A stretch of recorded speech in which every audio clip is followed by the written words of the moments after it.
Murray Walker is and probably always will be the voice of Formula One. Often described as pants on fire commentating, the man had a way of injecting excitement into any race, no matter how potentially dull it could be. Due to his passing at the incredible age of 97, we thought we would do a special one-off podcast dedicated to the commentator that so many of us grew up listening to, and for some, even took inspiration from, and still try to emulate his commentary style today.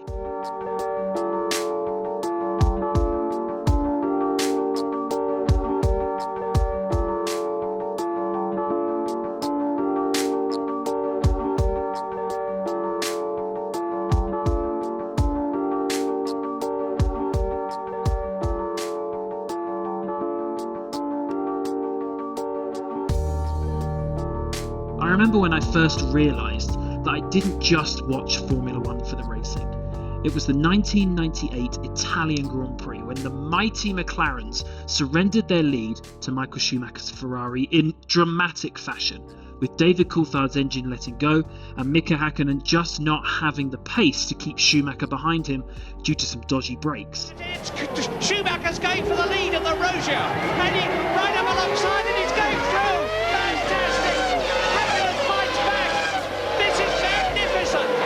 The lead changes twice in about 400 yards and Michael Schumacher leads the Italian Grand Prix. Hakkinen then flew off the track some laps later to the delight of the Tifosi and crawled home in fourth, with Ferrari taking their first 1-2 at Monza in a decade. Schumacher wins in Italy. Fantastic. Absolutely incredible. Wow. I was devastated inside. The chance of a McLaren 1-2 to stick it to the team and driver I most wanted to lose at the time, at their home Grand Prix no less, was up in a cloud of engine smoke and gravel dust. But I distinctly remember coming away from that Grand Prix with a huge smile on my face. Not just because I'd watched a sensational race, but due to the fact that the commentator had got my heart pounding more than any other TV show or sport I'd ever watched. It was a special feeling, and since that day, I would take my toy cars and line them up on the floor in the bedroom in preparation for another race. But this time, I was also the commentator, taking inspiration from the man I listened to on the television. In later years, I would then use video games to race as my favourite drivers whilst commentating on my heroics, Murray Walker's voice being channeled through me.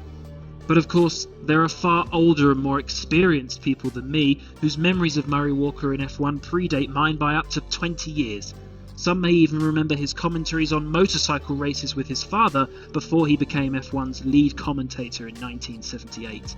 And even before all of this, he may still be recognised as the creator of the Oval Fruit slogans.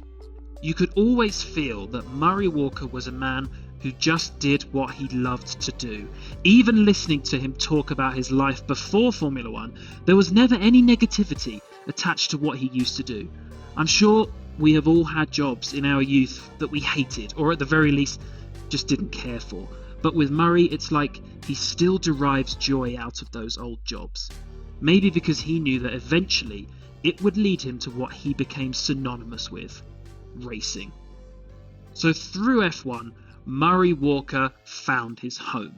The passionate yet delightfully anecdotal and occasionally emotional commentator captivated audiences, even in the dullest or most tragic of races. From commentating on Gilles Villeneuve's pure showmanship by driving with 3 wheels at the Dutch Grand Prix in 1979, to the dark weekend at Imola in 1994, a time that a new generation of fans and drivers alike realised no one was safe in the sport, to that one race that captured my attention as a young boy in '98. Whilst he was famous for often saying the wrong thing, he always seemed to know exactly the right thing to say during these momentous occasions.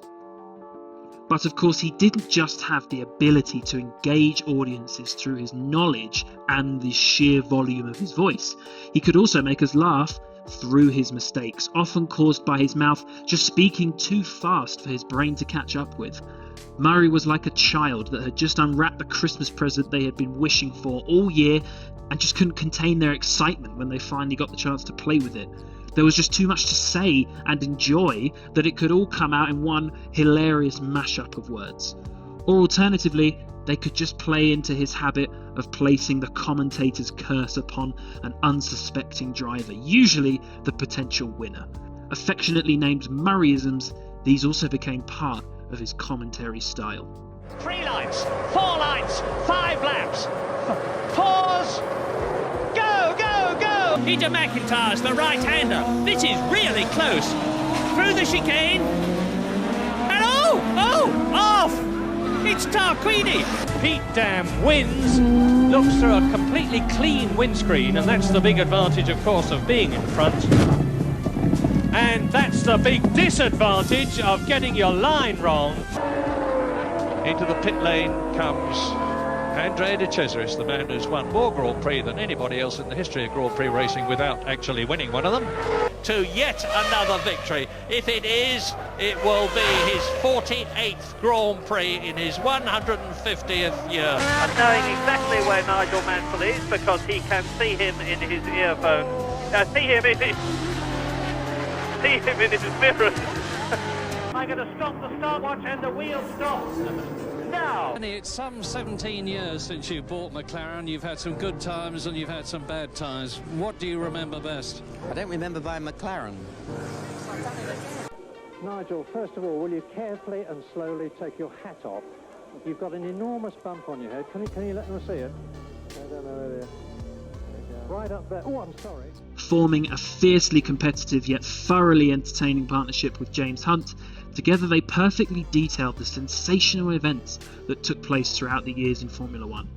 As it is well known, they did not always see eye to eye, Hunt's lavish lifestyle and laid-back nature often riling Murray, whilst Murray's insistence on holding on to the only microphone in the commentary box would cause James to lose his temper quite regularly.